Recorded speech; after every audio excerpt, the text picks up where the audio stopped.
саламатсыздар, урматтуу мекендештер. Бүгүнкү биздин маегибиз Кыргызстанга эмне үчүн салмактуу инвесторлор келбейт, анын себеби эмнеде, коомчулукта көбүн эсе ушул көйгөй боюнча биз бүгүн конокко жеке ишкер KG Group курулуш компаниясынын президенти Имамидин Ташев мырзаны чакырган элек. Имамидин мырза мынакей Швейцарияда, Украинада, Турцияда, Стамбулда көп жерлерде иштеп келген экенсиз. Бул экономика жаатында дагы көп, мындайча айтканда, билим бар экен. Эмне үчүн бизде ушундай көйгөйдө инвесторлор келбейт, ички инвестиция дагы жакшы колго алынбайт? Саламатсыздарбы?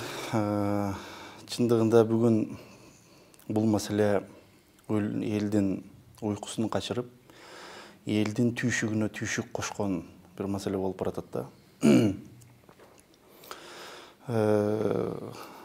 Бирок негизи эле ойлоп көрө турган болсок, бул маселе бүгүн эле көтөрүлүп калган жок. Ушул күнгө чейин Кыргыздын көптөгөн саясий айдыңда жүргөн, көптөгөн ушул Кыргыздын келечегине салым кошом деген Кыргыздын уул кыздары көтөрбөй койгон жок. Бирок эмнегедир көтөрүлгөн маселе көтөрүлгөн бойдон кала берди. Чечилген жок. Сиз туура айтасыз. Кыргызстан инвесторлор келишине, инвесторлор келип 500 сом акчасыны 10 сомго көтөрүп кетчү өтө көп сектор, өтө көп багыт бар. Эгер ойлонуп иш кылса, эгер ошол нерсенин майын чыгарса. Бирок тилекке каршы бул нерсе пайдубалы ошондой түптөлүп калган. Союздан ажырагандан кийин, өз алдынча болгондон кийин көп нерсени өз билемдик менен кээ бир система эмес, схемаларды башынан болуп калгандыктан буну бузуп кетиш өтө кыйынга туруп атат. Мына өзүңүздөр көргөндөй, билгендей, Кыргызстандан сыртка мигрант болуп, или убактынча жашоого кеткен жарандарыбыз дагы Россияга, Кыргызстанда ата-энесинин жанында, айыл апа, тууган ургун жанында кээ бир нерсеге барбастан, контролдо болгондой жашап, кийин ошо Россия жергесине барганда эле эркиндикке чыккандай болуп, көп кылмыштуулукка, көп тескери көрүнүштөр менен баягы каршылашып аткан сыяктуу эле, биз дагы эркиндик алгандан кийин көп нерсени балким пайдубалды ошол убакта түз сала алган жокпуз. Азыр сиз схема деп кеттиңиз. Бул схеманы системалаштырышка акыркы күндөрдө ошол экономикалык туңгуюкка кептелүү, ошо схемалардын системалаштырышка аракет болгон ыкмасынын айынан ошол нерселер, ошол экономикалык туңгуюкка кептелип отурат да. Элементарны алсак, мисалы, өтө көп биздин саясий айныңдагы саясатчылар бар. Баягы процент менен атка конгон, билесиздер. Пайыз менен атка конгон, 10%, 15%, 20% деген. Бул дүйнөнүн эч бир жеринде жок. Мисалы, биздин кыргыз коомчулугунун ишкерин деле кээ бир деңгээлде баягы ой максатын айтып кете турган болсок, бир бизнес үчүн 5 сом киргизип, 5 сом вклад кылып, 500 сом ала турган жерде, ошол 5 сомду да киргизбей эле 500 сом пайда көрсөк деген түшүнүктөбүз да. Бул бизнес деген андай эмес да. Бизнестин чоңу бул мамлекет. Компаниянын чоңу бул мамлекет. Компанияны, мисалы, ар бир жаран өзүгө таандык компанияны кандай аздектеп, кандай коргоп, ар бир тыйынны тыйындай карап нетсе, ошол компанияга дагы партнерлор тартылат. Имамиев мырза, мынакей могу KG Group курулуш компаниянын президенти катары бул ишканан кантип түптөдүңөр? Бул дагы инвесторлор барбы артында же жалгыз эле өзүңөр ачтыңарбы? 2011 жылы инвесторлар бул биздин баягы долевой участник деген биздин баягы курулуп атканда башындан салым кошкон биздин кардарлар. Ушул күнгө чейин ар кандай жаатта сөздөр болду. Бул компаниянын аркасында арабтар турат экен. Бул компаниянын аркасында түрктөр турат экен. Бул компания Кыргызстандын коомчулугуна тескери жагы менен таанылган кыргыздын саясатчылары турат экен деп өтө көп сөздөр болду. Бирок баягы тастыктап кете алам, бул компанияны ошол калыс максат менен, түз ой менен, ак пейил менен баштаганбыз. Буюрса өзүбүздүн деңгээлибизде алып келатабыз. Бир учурда СМИге ушу масал каражаттарына да чыгып кетпедиби? Демек сиздердин ошол курулуш компаниядагы ошо кардарлар менен болгон келишпестик чагылдырылды беле? Ал эмнеден улам? 2016 жылы бизде эми баягы курулуш жаатында алмашуу системасы, бартерный система деп коет. Алмашуу системасы өтө өрчүгөн. Мисалы, ошол алмашуу системасы кайдан келет? Биз эле куруп аткан үйлөргө кардарлар акчанын ордуна айдап жүргөн автоунаасын берет. Алып койгон бир жер тилкесин берет. Же болбосо жашап аткан эски типтеги эски үйлөрүнү алмашалы деген максат менен берет. Ошол алмашуу системасы бул бир эле биздин компанияда эмес, деги эле ошол Кыргызстан чөлкөмүндөгү курулуш жаатындагы бүт эле компанияларда алмашуу системасы азыркы күндө байма-бай орундалып аткан бир система. Жарнамалардан эле тынбай чыгып атпайбы? Ошол убакта биздин албетте бизге алмашуу менен келген продукт, мисалы, автоунаа болобу, жер тилкеси болобу, эски үй болобу, эмне болсо, мисалы. Албетте аны биз автоунаасын минбейбиз, алган эски үйүнө жашабайбыз. Албетте аны кардарга берчү үйлөрдү бүтүрүү максатында, бүтүрүү үчүн ал үйгө кетчү материалдарга сарпташыбыз керек. Бул эмне? Бул арматура, бул бетон, бул кирпич, бул айнек терезе, бул чатыр деги эле ошол бүт үйдүн көтөрүлүшү үчүн эмне, кандай жабдыктар керек болгон болсо материалдар, ошолорго өткөрөбүз биз деле. Ошол убакта бир арматура, темир алып келүүгө аракеттенген бир компания чыгат. Анда да мен көп компаниядан сыртка чыгып, жолугушууларда болуп, менин ошол замым көп алек болчу. Айтат, сизге биз арматура берейли, арматуранын акчасыны сиз бизге квартиралап бериңиз. Кыскасы, макулдугубуз беребиз, биз жоготкон эчтекебиз жок дейбиз. Ал бир 5-10 квартира тандап коет. Тандаган квартирасыны материал арматура алып келген сумма болгон сайын биз ошол суммага квитанция жазып бере беребиз.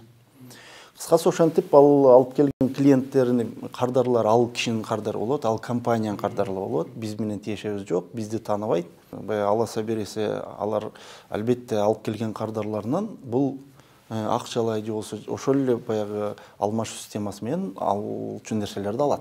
Кыскасы бул ортодо компания кардарларынан биздин квартира үчүн акчасын алат. Бизге ошол акчанын ордуна арматура алып келиш керек эле, арматура алып келбей коет, алып келе албай калат. Албетте ортодо жана келишпестик болуп кардарлар чыгат. Биз бул квартирага акча бергенбиз. Кимге бердиңер эле? Ушундай деген компанияга. Эмнеге ошол компаниядан квитанция жаздырып албадыңар? Ал айткан, бир айдын или 2 жуманын ичинде жазып беребиз деген. Но жазып берген жок го. Силер биздин компаниядан алсаңар деле болмок деп, кыскасы ошонун айынан ызы-чуу болуп, баягы пикир келишпестиктер келип. Кайра ошо инвестиция, ички инвестицияга токтолсок, ошол бут тозуулар, тоскоолдук жана пайыз деп айтып кетпедиңерби? Силер ушул компанияны ачканда, азыр деле иштетип атканда, ошондой бийлик менен иштешүүдө пайыз талап кылгандар жолуктуңарбы, такалдыңарбы бул көйгөйгө? Жок десем жалган болот. Мына эми сиздер эмнеге биз экономикалык туңгуйга кептелип отурабыз? Бул курулуш тармагы чоң бир локомотив. башка жүздөгөн тармакты өзүнө камтып алдыга жетелечүү багыт. Өзүңүздөр билгендей, ушул экономикалык туңгуйукка кептелүүнүн себеби ар бир тармакта паракорчулук, ар бир тармакта 5-10 сомго отуруулук бул айдан ачык болгондугу баарыбызга маалым. Бирок эмнегедир баарыбыз ушинтип айдан ачык айта албайбыз. Жалган айтыштын кереги жок, баягы болгондой айтыш керек. Бир үйдү көтөргөнгө чейин кетчүү өтө көп каражаттар бар. Бул мындай эле кээ бир деңгээлде чөнтөк тарапка, кээ бир деңгээлде мамлекетке эмес, тескери жакка кеткен өтө көп эле сумма бар. Ошо куруучуларга рахмат айтыш керек. Ишкер деген эмне деген өзү? Ишкердин аныктамасы, бизнесмендин аныктамасы бул жоктон бар кылуучу. Мындай ойлогондо. Анан ишкерлер жоктон бир нерсени ойлоп таап, бар кылып, чоңойтуп, ошо чоңойгон нерседен мамлекетке дагы бир мамлекеттин экономикасына дагы, бюджетине да түздөн-түз салым кошуп аткан адамдарга тургу тазим кылыш керек. Менин жеке оюм. Мен курулушта жүргөндүгүм үчүн эмес, мен куруучу болгондугум үчүн эмес. Эч бир багыт чырсыз болбойт. Акча болгон жерде албетте талаш тартыш болот. Албетте пикир келишпестик болот. Бирок баягы 99 ушак бир чындык болот дейт го. Эң башкысы чындыкка эң жакын биз болушубуз керек. Эми сырткы инвесторлор жанагы кайра кайтсак, ушул сиз көбүн эсе ушул мындайча айтканда чек ара маселелери боюнча ушул мүмкүн чек араларды чатагын, чек араларды бекемдебеген үчүн ушул инвесторлор дагы аларга кепилдик болбой келбей жаткандыр да. Анан бул боюнча дагы сиздин өзүңүздүн көп наамдарыңыз да бар экен, аскердик жактан. Ошол тууралуу токтолуп кетсеңиз.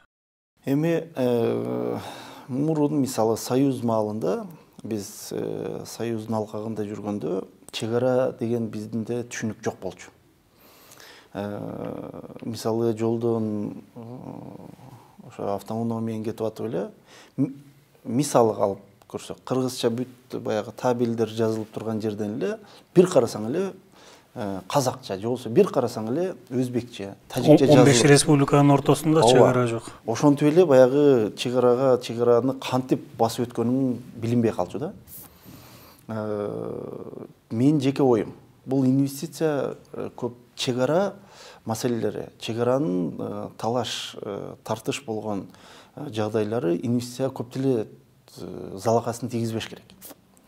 Залакасын ички өзүбүздүн ички саясатка көбүрөөк таасирин тийгизбей койбойт чек ара маселелери. Ооба, албетте биз өзүңүздөргө да маалым болгондой ушул элге жаңы ыкма сундук. Биз программа эмес, жаңы ыкма сундук. 30 жылда чечилбеген чек араны 3 жылда буюрса чекит коелу.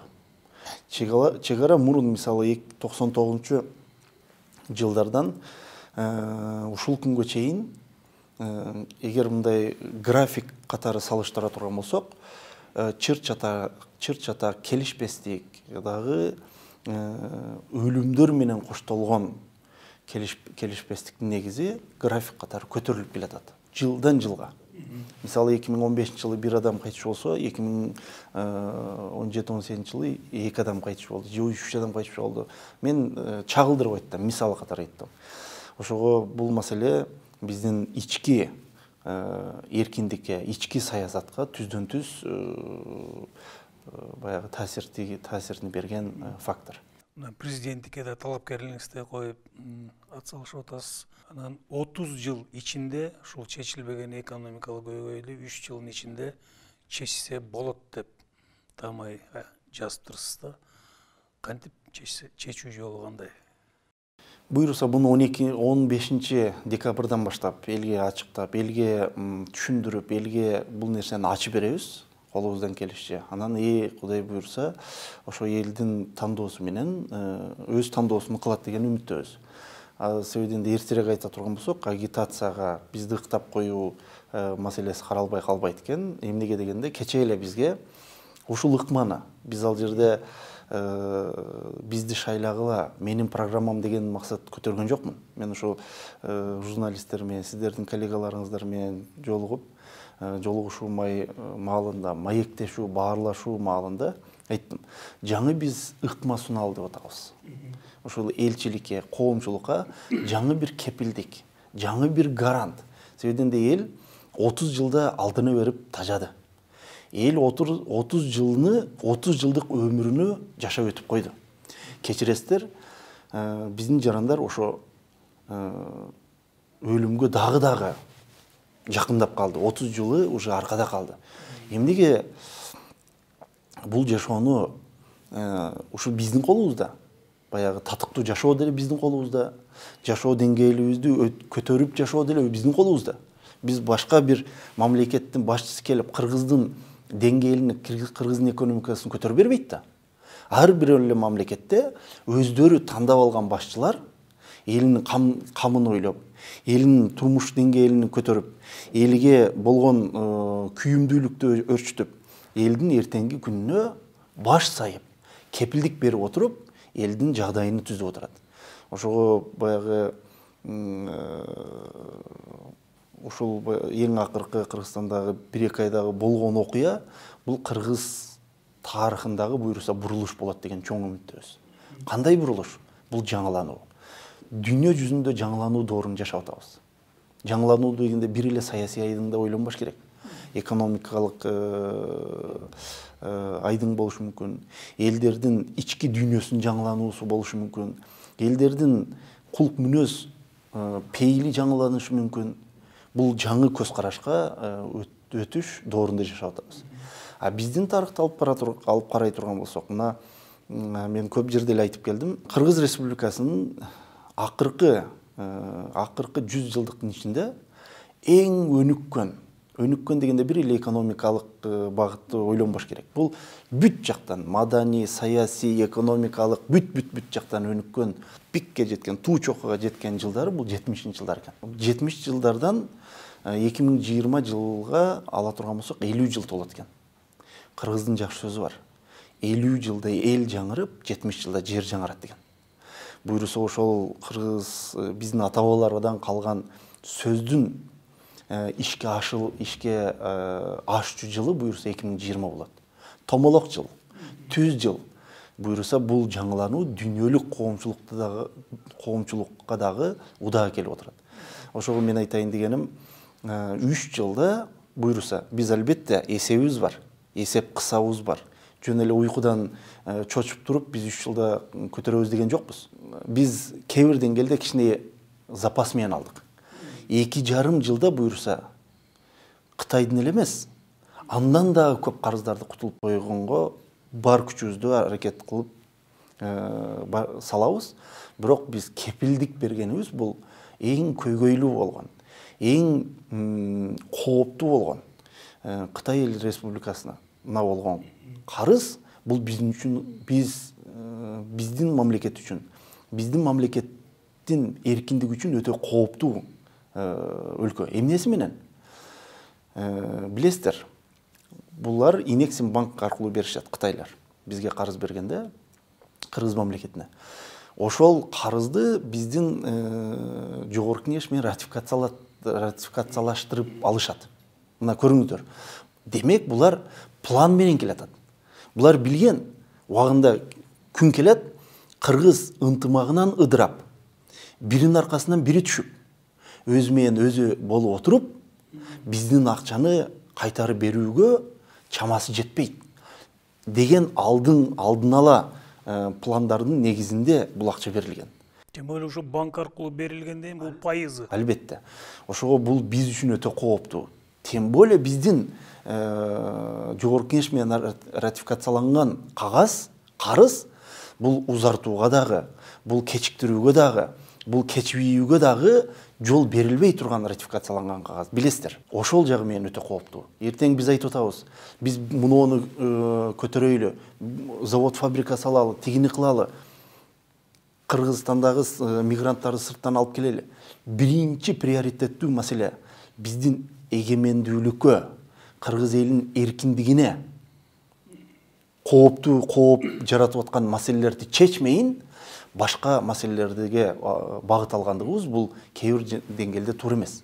Себеби дегенде эртең бияктан өнүп атсак, тиги жактан Кытай Эл Республикасы тарабы кекиртекте болсо, кекиртектен алып бул нарын жакты кемире баштаса, ош жакты кемире баштаса, эмне кылабыз? Кагазыбыз бар, кол коюп бергенибиз анык, кечиктирилбешиге кепилдик берген жогорку кеңештеги ратификацияланган кагазыбыз анык.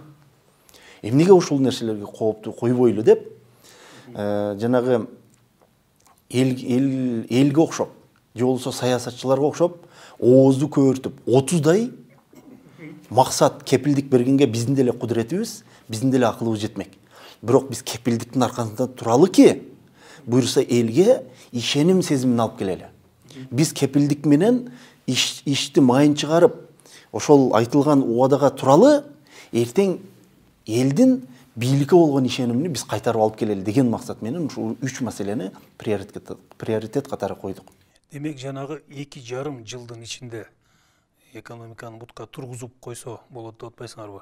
Демек сиз биздин көмүскө экономикабызда ушул 2,5 жыл ичинде чече турган акча бар экен оюн кыласыздар? Албетте. Эми сиздер менен мындай эле жайдары сүйлөшсөк, Кыргызстандагы азыр күндө кагаз үстүндөгү айланып аткан акчанын суммасы канча?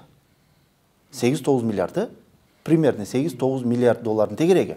Эми жылдан жылга өзгөрүп атат. Анын чыныгы биздин бюджетке түшкөндүгү канча? 2 миллиарддын тегереги. 2 миллиардга жетип жетпейт. Социалдык маселелер. Социалдык маселелер болобу. Бир эле маселе да. Мен бир Кореядан бир коноктор келип калды. 2015 болсо керек эле. Келди, бир конок үйүнө жайгаштырдым. Анан эртеси күнү шаарды айландырдым, куруп аткан үйлөрүмдү көрсөттүм. Анан ошонун негизинде бир 3 күндөй биякта болду. 3 күн ар кандай кухнялары бар, ар кандай багытта ашкана болгон биздин ресторандарга алып кирдим. Алып кирип, эми бизде баягы алдын ала телефон чалып, алдын ала айтып коюу системасы анча деле өнүгө элек ресторан бизнесинде. Анан мындай эле барып, жер издеп калдык, бир жерге бардык, бир ресторанда орун тапкан жокпуз. Анан кийин ал жерден отургузуп алып орун жок деп башка ресторанга бардык. Ал жерге барсак, баягы каалагандай деңгээлде биз батчу столдон орун таппай калдык. Анан 3-күнү кетип атып, жанагы кореец эмне дейт?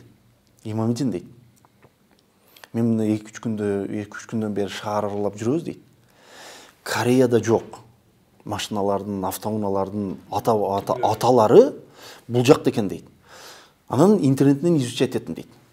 Заводдон жаңы эми чыгып аткан көп мамлекетке сатылып үлгүрө элек маркадагы автоунаалар Кыргызстанда жүрөт. Болгондо дагы 1-2 болсо макул дейин дейт. Өтө көп машиналар жүрөт. Анан ал киши биринчи ирет келген экен, ошол турмушунда биринчи ирет Кыргызстанга келген экен. Ошо тоолуу жерлерди көрсөттүк. Анан айтат да, интернеттеги статистиканы карасак дейт, силердин мамлекет өтө экономикалык жактан алсыз, эли жакыр катары сүрөттөлгөн статьяларды окудум дейт. Бирок бияка келип дейт, таптакыр тескерисин көрдүм дейт. Айдаган машиналар заводдон жаңы чыккандар. Кафе рестораныңар дейт, үйүндө адам тамак жебей, кафе ресторандан тамак жеп, кафе рестораныңар толук орун жок дейт. Бул эмненин белгиси деп мага ошол кишинин айткан сөзү бар да. Демек, сиздердин деди, бул статистикага ыктап, сиздердин көмүскөдөгү айланып аткан суммаңар көрүнүп аткан кагаз үстүндө көрүнгөн сумманын минимум 2-3 эсе көптүгүнүн бир көрсөткүчү деди да. Мындай кылсам туура эле. Эми бул экинчи тарап. Бирок мен кыска баягы айтып бере турган болсом, элементарны алсак. Мына Жеруй алтын деп атат, Кумтөр алтын деп атат, Шамбисай, кыскасы Кыргызстанда 2000'ден ашық лицензия сатылып кеткен. 90 жылдан 2020 жылға чейин 2000'ден ашық лицензияны болгондо дагы эң баягы күйбөгөн жерин күл болот. Уже кыргыз жарандарына деле сатса болмок да ошолорду. Колдон колго өтүп кетпеди ал дагы жөн эле сатылбай. Ал жагы да бар. Айтайын дегеним, бир кыргыз жаран деле баш сайып, колунда эгер келишими болсо, мамлекет менен ошол жерге лицензиясы болсо, дүйнөлүк деңгээлде канча компанияларды тартып, жалданма компанияларды, баягы партнер компанияларды эмес, жалданма компанияларды тарта турган болсок, очередке тизилишет. Ошого буйруса, биздин Кыргызстан жер астындагы байлык, бул баягы изучать этилген, мындай айтканда, чалгындоого жаткан же чалгындоо кылынган жерлерден чык жусумабыз минимум 50-60 миллиард доллар. Мисалы. Анан ар бир эле башчы келсе, мисалы, эскилер менен күрөшүп атат. Бакиев келди, Акаев менен күрөштү, Акаевчилер менен күрөштү, аркадагы адамдар менен бүт алышып күрөшүп отуруп, алдыга жыла албады. Ошол эле нерсени Бакиев кеткенден кийин Атамбаев, Отунбаева, ошо эски менен күрөшүп алдыга жыла албады. Жээнбеков келди, алдыга жылчу убактыны аркага, мурдагыларга убактын коротуп отуруп, алдыга кете албай койду. Азыр ошондой убакытты токтотуп, алдыга жыла турган. Мен бир жерде айттым да, буйруса менин сунуштаган ыкмам менен буйруса Кыргыздын тарыхыны тазалоо, Кыргыздын тарыхыны жаңылоо, Кыргыздын тарыхыны жазуу кебирден келди. Бирөө жазыптыр, Кыргыз тарыхын жазуу дегенде эмне, кандай деген болуп калат. Бул Кыргыз тарыхы жазылган эмеспи? Азыркы күндөгү жашап аткан ар бир жарандын жутуп аткан абасы, ичип аткан суусу, сүйлөгөн сөзү, кылган иши, шилтеген кадамы, бул бардыгы жакшы жаман, каалайбызбы, каалабайбызбы, 10-15 жылдан кийин Кыргызстан тарыхы деген китептин ичиндеги баракчаларында орун алат деп мен ар кимди ишендирип кетем. Мынакей Имайдын мырза, сиз Цюрих, Гамбург, Стамбул, Киев, Москва шаарларында көбүнчө мындай айтканда парламенттик мамлекеттерди башкаруу. Германия, Стамбул. Ушул биздин азыркы парламенттик башкаруудан кайра президенттик башкарууга өтөбүз деп атпайбы? Сиздин оюңузда ушул туура жолбу? Туура жолду тандап жатабызбы? Бул жерде бир аз башка ракурс менен карашыбыз керек да. Конституция бул мыйзам деген эмне деген өзү? Конституция, мыйзам бул эл менен мамлекеттин ортосундагы келишим деген. Мындай караганда, келишим да бул, договор. Көп мамлекеттер кыска мөөнөттүн ичинде көп жолу алмаштырышты. Бул алмаштырууда көп деле алмаштырууну саясатташтырбаш керек. А калтырууну дагы ошол убакытта эле саясатташтырыштын кереги жок. Бирок маселе коюш керек. 5-6 октябрдагы элдин толкундоосу, элдин көрсөткөн наразычылыгы эмнеден чыкты эле? Келгиле ошол тамырдан баштайлы. Конституцияны өзгөрткүлө деген жок да. Или баш мыйзамды жаңысын кабылдагалы деген маселе көтөрүлгөн жок да бул жерде. Демек, жакшыбы жаманбы, азыр кебир деңгээлде ушул чарк айланып атат. Бирок маселе кагазга түшүрүлгөн жазууда эмес. Маселе жүрөктөн күйүлгөн маселе. Жүрөккө салынган маселе. Көдөнгө салынган маселе. Мен сизге ушуну айтайын.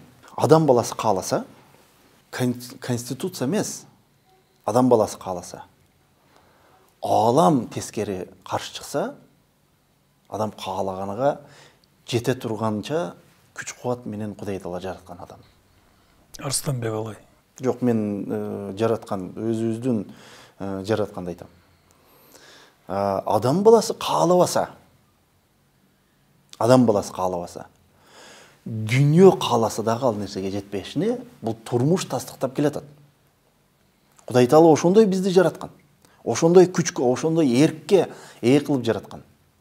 Эмнеге? Мисалы, мына дүйнөлүк лидерлерди алып көрө турган болсок, Сингапурга билесиздер, 80ден ашып калган аксакал башчы болуп келди. Кайра келип баары менен күрөшүп атат. Эми токтоңуз. Биздин 80деги чалдарыбыз эмнеге жарайт? Менен бизди баягы ылдый деңгээлге коюм келбейт. Демек, биздин аксакалдар деле ошол кишидей планка алыш керек жашоодо.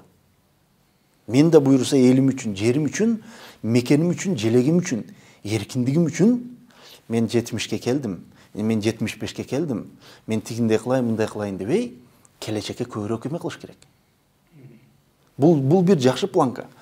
Эмнеге 80деги аксакал 5 күндө 90 канча миллиард доллар, 5 күндө, 5 суткада 90 канча миллиард казнага төктүрдү. Кайтарды. Бул алдыңгы да тарых эмес. Бул кечеги 1-2 жылдын тарыхы. Биздин кыргыздын, биз айтабыз, биз нарыктуу элбиз, түптүү элбиз, тамырыбыз терең, тарыхыбыз кенен дейбиз. Бирок азыркы кыргыз улутунун тарыхтын кенендигине, тамырдын тереңдигине, нарыктуулугуна татыктуу бир жараны барбы азыркы күндө? Чындыгында жок бесе. Тарых эмне менен кенен болот? Элге, жерге кылган эмгеги менен тарыхы кенен болот. Тамыры эмне менен терең болот? Маданияты, үрп-адаттарын сактоо менен терең болот. А биз азыркы күндө тарыхыбызга татыктуу жашоо турмуш улап атабызбы? Жок. Тарыхыбызга, маданиятыбызга, ата-бабаларыбызга ыкталган жашоо ыкмасы менен жашап атабызбы? Жок. Ата-бабаларыбыз маалында конституция бар беле? Мындай эле айтайын. Конституция деген бир нерсе бар беле? Жок.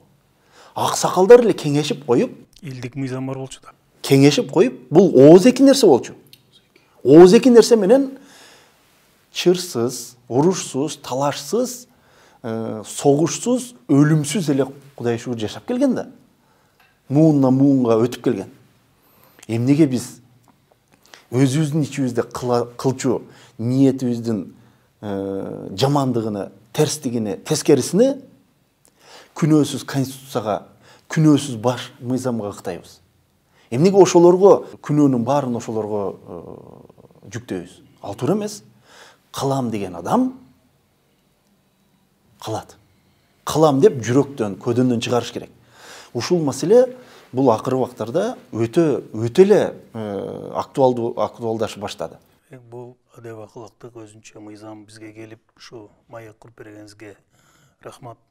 Астана чоң ишке аттанып атасыз. Буйруса ийгиликке жетип, ушул айткандарыңыз баары ишке ашсын. Рахмат. Сиздерге да ийгилик. Урматтуу көрөрмандар, бизде мынакей бүгүн маегибиз инвестиция тууралуу болду. Аны менен бирге ушул Кыргызстан экономикасы тууралуу сүйлөштүк. Ушул тууралуу өзүңүздөрдүн каалоо тилектериңиздер, пикириңиздер болсо биздин баракчаларга кирип, интернет баракчаларга кирип жазыңыздар, биз менен болуңуздар, бар болуңуздар.